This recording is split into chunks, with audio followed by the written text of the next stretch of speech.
Hi everyone, it's Friday and I know we're all working for the weekend, and our theme today, it's Friday, praise the Lord, been there, done that, stories of resilience. And I am so excited to be with my co-hosts Sara Naab and a wonderful, wonderful guest, and I'm so excited because you know what, I ended up getting 2 of these. I did vote, I promise I did vote in Boston, but I'm going to let Sara do the welcome, and hello everyone. So yeah, this has been an incredible day of just hearing stories and being in the trenches with folks, of just hearing what everyone goes through. And we're here with Amanda Micheli today, who brings an incredible visual, wonderful voice to the story of dealing with fertility issues and infertility. She's the director of a new film called Have a Baby. She's an Oscar-nominated director and cinematographer, and her film Have a Baby was based on her own experience of dealing with infertility after her husband was diagnosed with testicular cancer, something we've talked about earlier in the week. The film explores the challenges, both emotional and financial, of infertile couples who, that what they have to go through pursuing their family through reproductive medicine. Have a Baby premiered at the Tribeca Film Festival in April and continues to tour film festivals across the country. That's got to be so exciting and stressful, probably. And is going to be released this coming year. Is that correct? Yep, we're still in negotiations to figure out, but it'll be coming out within the next year. Awesome. So Amanda's also a graduate of Harvard and a lecturer at Stanford's MFA film program, and you can learn more about her work at haveababymovie.com. Is that right? I got everything right? That's right. So welcome, and let's talk. Let's tell us about the film. Tell us about you. Well, you guys did a very good intro, so you've given a lot of the backstory. I never set out to make a film about infertility in the first place. I make very diverse films, but oftentimes about women. And this film, I was really moved by the male characters that we ended up following. The film is not about my experience per se. It was inspired by my experience because when we got our diagnosis, I was just amazed at my own ignorance about my own fertility and also just the world of reproductive medicine and how overwhelming it was for us, both emotionally and financially. And as a filmmaker, it's my mission in life to try to make sense of the world and connect with people. And I thought, wow, this would be an incredibly powerful subject for a film, but how do I do that? And we had done 1 round of IVF. We were very naive. We thought, okay, we're going to save up our money. I technically was still, my labs looked pretty good. I didn't seem to have any issues. I was 39 at the time. And they said, oh, you look good for your age. And my husband had this drastically low sperm count. And at the time, we did not know what the cause of that was. So we thought we had really good odds. I'm not sure I ever even asked what our odds were. I'm just not sure that I even knew that was an issue. I just really focused on getting the money together and doing it as fast as we could. And it didn't work for us. And I was just so shocked. I was like, what do you mean it didn't work? And so that gap in my expectation and my knowledge, and I consider myself a pretty well-educated person, made me feel like there was a need for more conversation and more education around this, and what better way to do this than documentary film. And after that first round failed, we were Googling on the internet possible financial solutions to our situation, and I was even considering moving back to Massachusetts to live with my family because there's mandated insurance coverage in Massachusetts.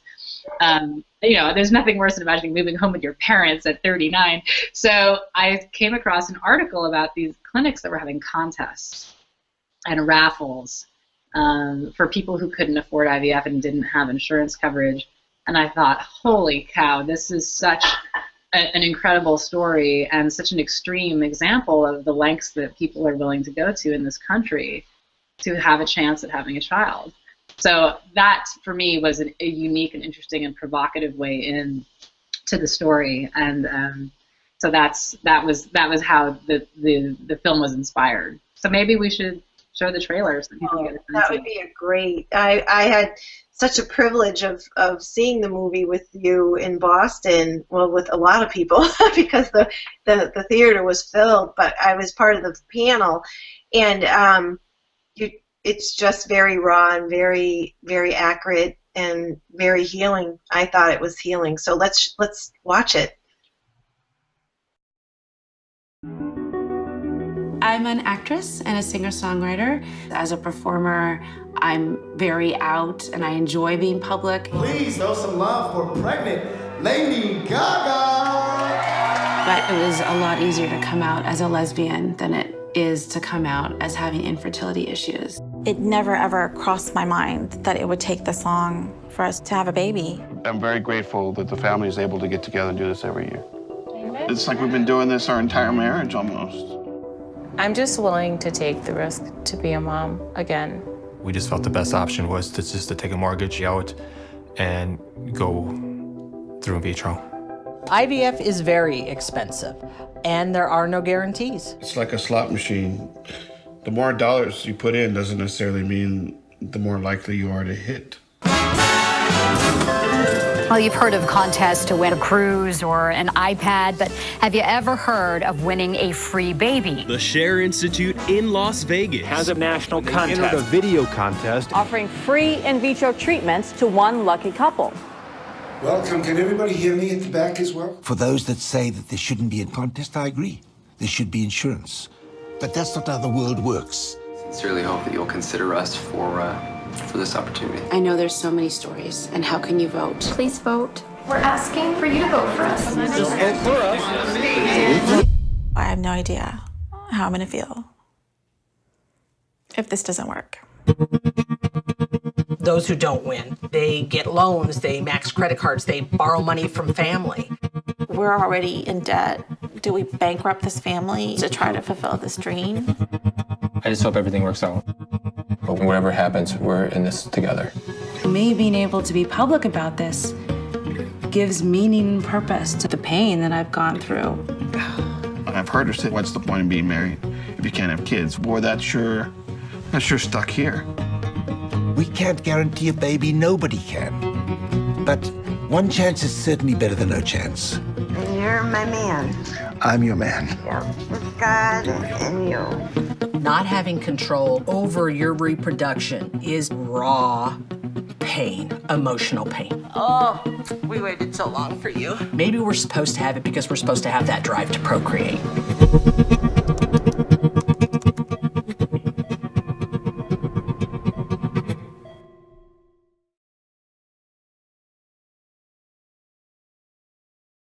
So we're so grateful that you are allowing us to see the trailer so everyone would know what we were talking about, and that if you've had experience like you were talking about, that is just what she said. It's pure raw. It's just raw. I remember sitting in that theater with the ugly cry trying to stop because, you know, that experience, my personal experience with infertility, and I'm sure you'll echo it, it just stays with you. It's just part of who you are, like your eye color, like your hair color.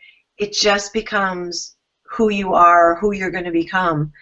But I like to focus on the healing part of your documentary, because for me, it was very intense, but there was such healing there. Well, I think that again is the power of documentary film is seeing your experience mirrored in someone else and being able to relate to someone perhaps very different from you. So I think that goes both ways. I think people who've struggled with infertility who see the film have a real sense of witnessing and being witnessed, and a sort of catharsis of like, I get that. Oh my God, that's what we went through. Right. Or maybe if that's not exactly what we went through, I understand what that person's going through. And then perhaps even more importantly for me as a filmmaker is for the fertile community who don't get it to see the film. And people have come up to me afterwards and said, oh my God, I had no idea. I had a close friend who went through this, and I realized I was so insensitive, or I just didn't get it. I mean, even my own mom said to me that she had a friend who was trying to have a child in a second marriage later in life, and she just didn't feel that sympathetic to what she was going through. And after seeing the film, she was like, oh my gosh, I just feel like I want to pick up the phone and call my friend and say I'm sorry. So it's about empathy and connection, and a greater awareness and understanding. So I think, I certainly don't want to create a pity party and focus on, oh, woe is us. I think it's about sharing stories and acknowledging that the pain is real, and then also looking at what are the costs of pursuing treatment. How does it affect your relationship? How far would you go? How far are you going? How do you decide when to stop? Right. And who helps counsel you through those kind of decisions? And I think the film brings up all those questions, and not to mention what other options are out there for us. There's a couple in the film that really struggles because one of them is, well, I don't know, spoiler alert. One of them would really be open to adoption, and the other one is not. And they have very incredibly personal reasons for why they each want to do what they want to do. So yeah, I'm really proud of the film and really excited to bring it out into the world, and excited for people in this community, and especially for men, to see the film and react to it. Well, that's why I was so grateful that, you're joining Sara and I, because for me, the part that I took away was the fortitude and strength. And that, poor Sarah's been with me all week, and I've been crying all week, but I just saw, after I saw the movie, it was like, here are these men bearing this same feelings, and the women, and it's the fortitude and strength and I'm going to pull my bootstraps up, and we're going to do whatever we take and then work it through. And so when I left there, that's what I mean about the healing, that the shame and the sadness was right there on that big screen. And then just that human spirit that doesn't give up. That's what I saw too, and I don't know if I'm a Pollyanna or what, but that's what I feel is so healing for other people too. Well, I think that the great thing about sharing these stories is that everyone has their own reaction, and that's what I'm really excited about. And when we can make the film available, I mean, right now, because that's like the first question people always ask is like, well, okay, you guys are talking about this movie, how do I see it? I mean, the best thing for people to do is to follow us. A lot of people use Facebook. @HaveABabyMovie is our handle, and HaveABabyMovie.com is the website, as you said. And as we get into film festivals, it's going to go to different cities around the country. So our next screening is in D.C. In June, late June. Okay. So, people can follow and see. So hopefully the film will come to a theater near you during its festival run, which is a great way to see the film because, you were on a panel. We get to have these interactive discussions. But soon enough, it'll be streaming and on television and all those kinds of things. And I really look forward to hearing what specifically the male audience has to say, because I think they sometimes get ignored in this process. Well, I thought you were very sensitive. I mean, I don't want to be a spoiler alert, but when the camera just shows the male's response to what's happening in the clinic, that's what we've been talking about all week. Where do you fit in? What do you do? Who are you in this process? And that gives a little glimpse into that. And so that I feel so strongly that you need to track you down. You need to see the movie.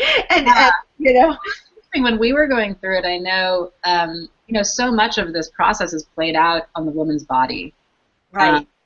And we noticed that the doctors tended to make eye contact with me.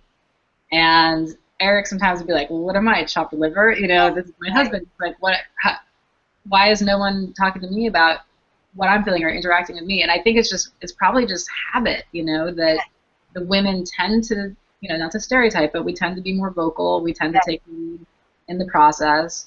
So the guy can sometimes feel like a sidekick, and that can be really damaging to not feel like you're really present in the process. So for me as a filmmaker, I always made a point to really put my lens on the guy to see what he was going through. And sometimes you know, they could feel like a passenger, but the men that we were filming had really complicated inner thoughts, and I think their faces give it away.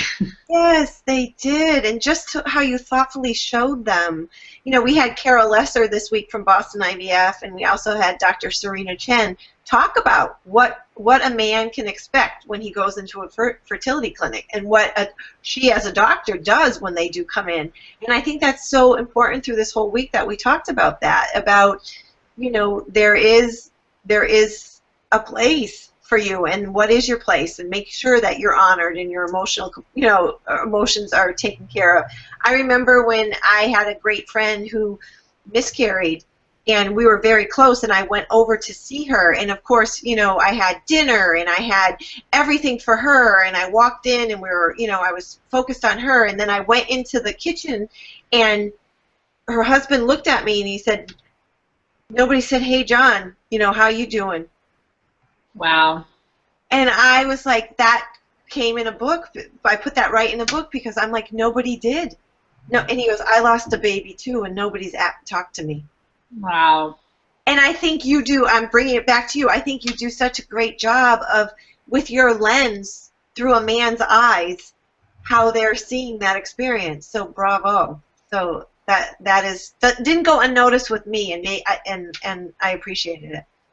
So what, I mean, I'm just curious to talk with you two about, I mean, what are ways, you know, in addition to having the film to help keep the conversation going and draw people in and do outreach, I'm curious to know, what do you guys think is needed to make men feel more involved and have more of a voice, and what kind of outreach could we do with the film to help men stay connected on these issues and feel represented? I think film is so powerful because film is one of those things that people can take in silently, and it's a group, it's a shared, especially film in an audience, in a public forum where you all are watching it together and you're experiencing it together. You know, capturing things that are surprising or not expected creates conversation, and that conversation ripples out. So when people watch films together, I think you begin conversation. So I think one thing you can do with the film is have people watch it together, encourage people to watch it together, get in touch with Resolve or other places where there's support groups, and encourage maybe men only to view it together, or for women to bring their husbands to watch it, and to just, you know, ask, like, does this resonate, or like let people have a space to talk, because the men that I talk to, they have stories to tell. They want to talk. They want to be involved. They want to share their grief, but they're not going to step forward and be the first person to talk about it. So if you leave a hanging chat, if you leave an empty moment, a space, a silence that needs a fullness, I think a film is a beautiful way to do that. Yeah, we actually are partnering with Resolve officially. So they are going to help us have, in addition to film festival screenings over the next year, we're going to have community screenings.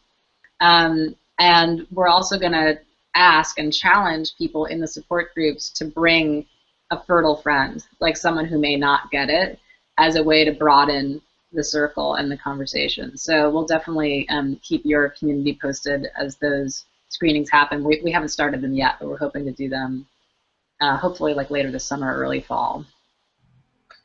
Yeah, that Sara has her pulse on male conversation, and she's so skilled speaking their language to them. For me, it's really, people come to me when they're in crisis.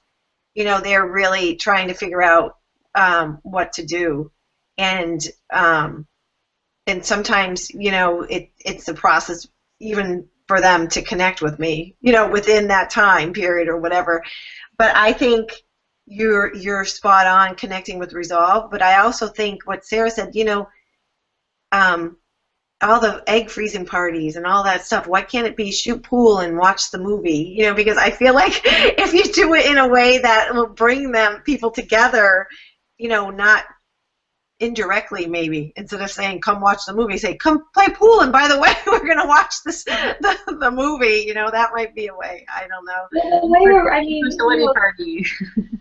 The name of it being a have a baby movie, you tend to put it towards a feminine, that feels like a woman's movie. So I think there's probably some good opportunities to create some provocative social media too around, is having a baby a woman's thing? Is it a woman's thing? Is this a woman's problem? And that kind of touches in with the kind of masculine, feminine conversation that happens in social media. I think there's some interesting things that probably could be done there to incite dialogue on social media with either clips, trailers, or other kinds of things that could be pretty powerful to see some conversation about that. Men, I mean, I think the first step is men are starting to want to own fatherhood in new ways. I see that very powerfully even in my own siblings. So I'm the oldest of 5. I have 4 younger brothers. They're all in their 20s, getting into their 30s now. But watching them go through that process and say, yeah, I want to be a dad, like, that's a really important thing to me. And yeah, my buddy wants to be a dad. So that to echo that, not to interrupt you, but to echo that, I think I'm hearing that more, that I knew I always wanted to be a dad. And, and I think, Sara, you hit it. They're creating that opening for men to say that. And that's what we've done all week. We've just, maybe done it in a little round corner way, but just giving them permission to say, yeah, I know I always wanted to be a dad. I always wanted to be a father. So. Well, it's so different generationally too. Like, I think about, I hate generalizing, but I will say, like, if I look at my parents' generation, I don't know that they thought about it so much. It was more of an expectation and just sort of a given. And also, to be honest, I don't think they were that knowledgeable about birth control. And, and I just think there was less choice.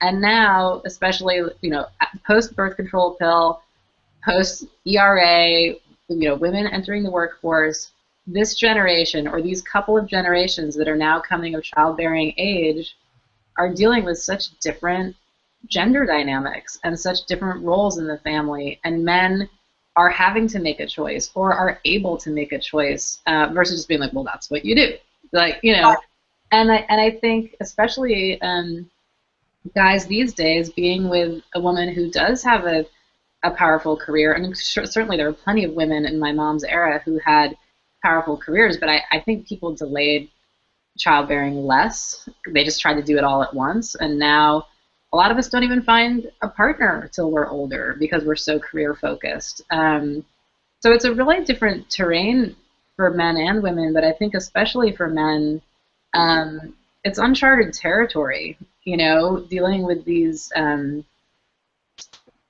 really, I don't know, just really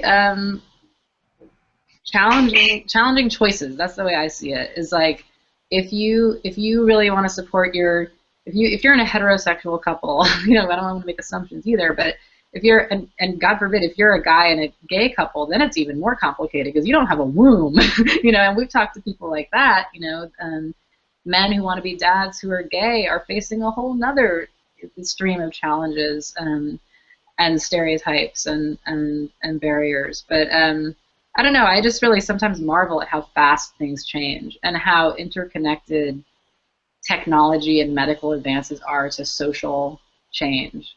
And I am a card-carrying feminist. I'm super glad that I was raised to be a career-driven woman, but looking back, I realize now how much that affected my choices in relationships and trying to build a family. And I just try not to look back with regret and honor the choices that I made, but I certainly hope that the next generation will just have a lot more discussion around, what do you want? Do you want to be a dad? Do you want to be a mom? Is this part of how you view your life? Because to be honest, I just don't think I thought about it, because I don't know. I think it was sort of a backlash from the generation before me that I was like, I don't have to be a mom. I'm doing this. Right. The swing. And now this generation, I think, has such an awareness and such openness to, to choice, to who you are and what you want to be and how's that going to look and feel, that, I see it with my kids, that there's already people who are, transgender and in relationships, same-sex relationships, and it doesn't mean anything. It's just who they are, and they're accepting. But going back, it's probably overwhelming. It's probably overwhelming how much choice they have, or they feel they have. Yeah. I didn't mean to cut Sara off before when she was saying all that good stuff, but one thing Sara did for us when we first started, so this is our 3rd year bringing this conversation to life, and I said, hey, I want to do this. It's a guy thing.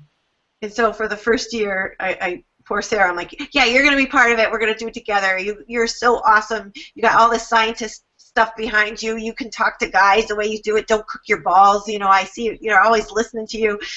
So I did this whole thing. It's a guy thing. It's a guy thing. So afterwards, we kind of, talked about it. Like, what do you think? When she goes, well, it's a guy thing. It's a chick movie. It's a title for a chick movie.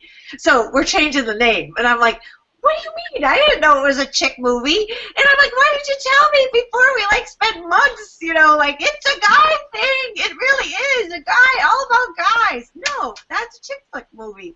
So, I think it's amazing that we're here and we're focused on them, and that we're talking about this in a way and bringing up these questions, because that just opens great possibility. And so I think you did that with the movie, opening up eyes, opening up hearts, and open up possibilities. My cousins, who are a lot younger than I am, I said, oh, I'm coming into Somerville. I'm going to be on this panel. Why don't you come? Well, we were there last night. I actually called them, and they were in the movie theater. I'm like, you went and you didn't even tell us? And they're like, you're an hour and a half away. Blah, blah, blah. So they surprised me. I don't think I talked to you about this, Amanda, but they surprised me. I came around the corner, and they were there, and I'm like, what are you doing? And they're like, we came to see you. What do you think? We're not going to see you? So we're sitting there, and they know what my story was, my path was to create my children. They know our Auntie May, who died at 101 in the middle of a family event, said to me, why don't you just accept it? You're never going to have kids. Back then, I think she was 90-something, and so they lived this whole experience with me, and now they see my son, who's almost 18, and my daughter's almost 13, and I'm sitting in the movie with them, and I'm concerned about them, because they're like my charges. They're still they're my babies in my eyes, and I'm looking at them, and I look, and the light comes on, and they're crying. The lights come up, and they're crying. And I'm like, you okay? And then we're just like, hug. Because I think it's just needs to be talked about, how precious and how loved we all are, and how, that saying, you don't know what another person's going through until you actually know. A great friend of mine who's a shaman says, you don't know what you don't know until you know. And, you might have an inkling, but what this Have a Baby movie does is pulls back the curtain, and you will not have an inkling. You will have a heart understanding. So thank you so much for that. Thank you. So my friend Sara, we have the whole movie. We have so powerful. I mean, I think that's what film does, and I love this about film, is it breaks down barriers. It's like, here is a human experience. You are watching a human. You have to deal with that human that is on the screen, and that's them. That's their story. That's them, and it's raw and it's real, and you get captured by a story, and you're one-on-one with them, whoever's on the screen.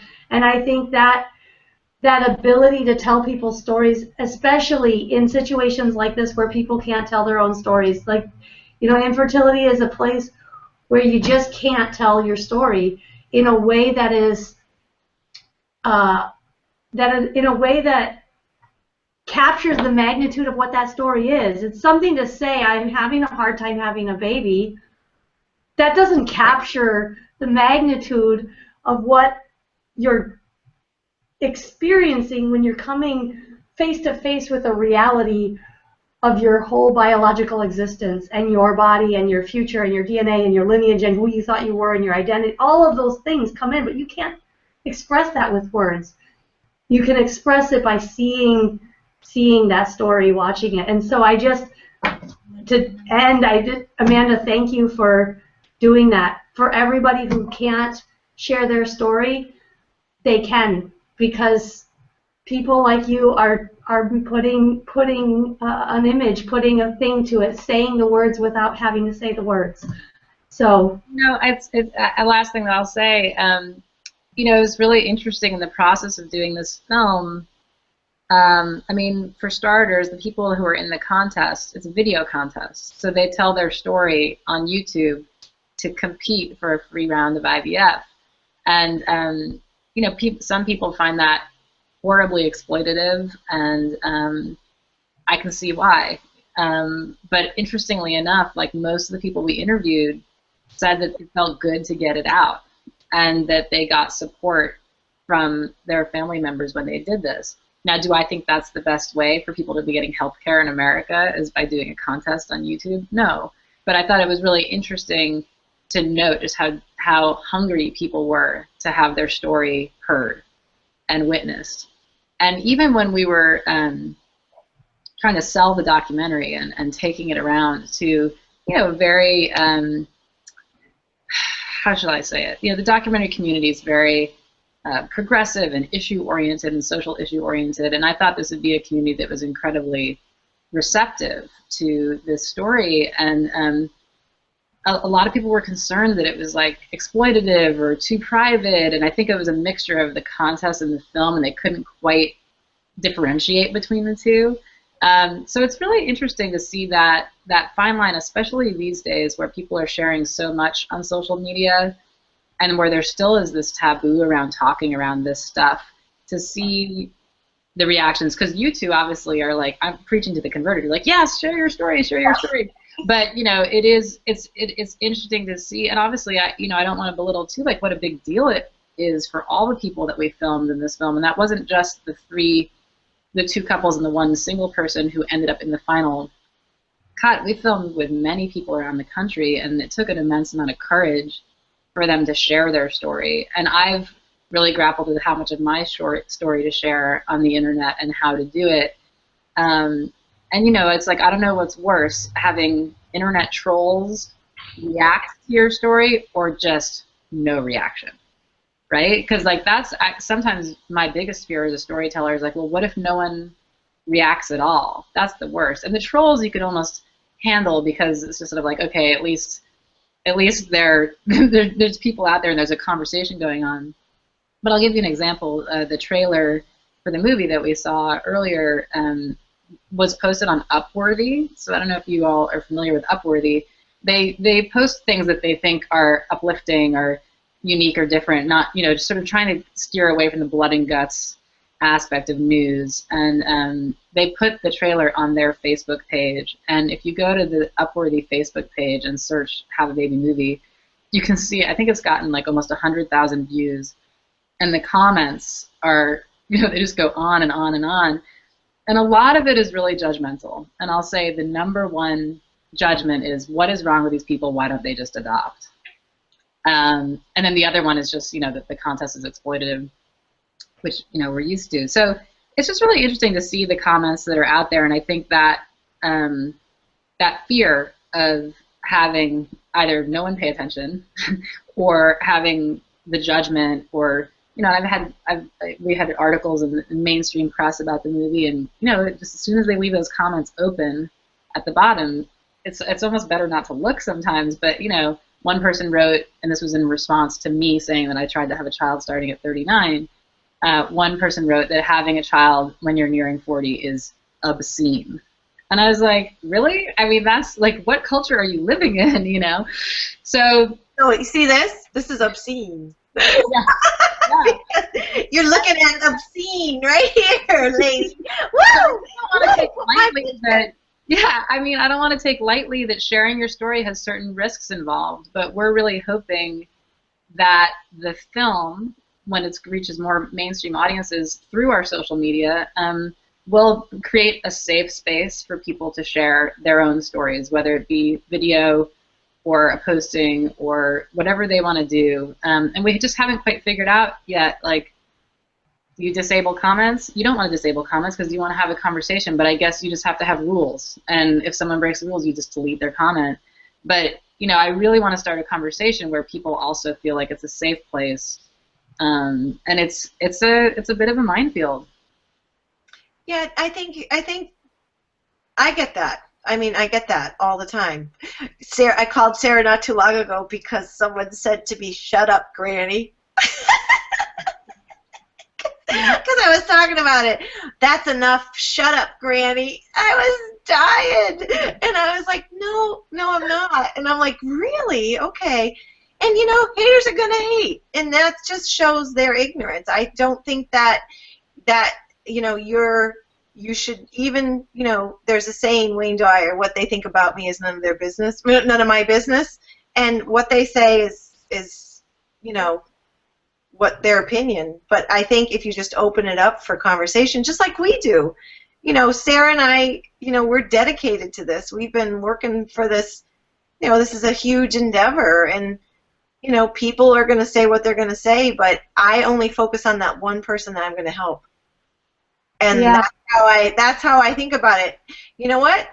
I'm focusing on that one person that I'm shining the light for, and, you know, be damned everybody else. If you have you know, I'm not going to judge you for having your opinion, but I'm just focusing on that one person that needed it.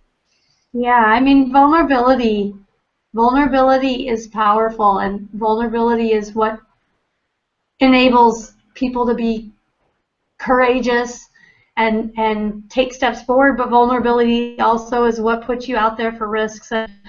And to have a conversation about anything that is real, authentic human experience. I mean, looking just recently at all of what's going on in social media about sexual assault right now, that's vulnerability, you know? And there's a lot of conversation, and there are a lot of vulnerable people who are getting served by that conversation, and there are people who are getting reminded and re-hurt by that conversation. But the conversation is happening, and the conversation needs to happen. And I think the same with infertility. It's a vulnerable subject. There's going to be arrows. There's going to be risk in having the conversation, but the conversation still needs to be had.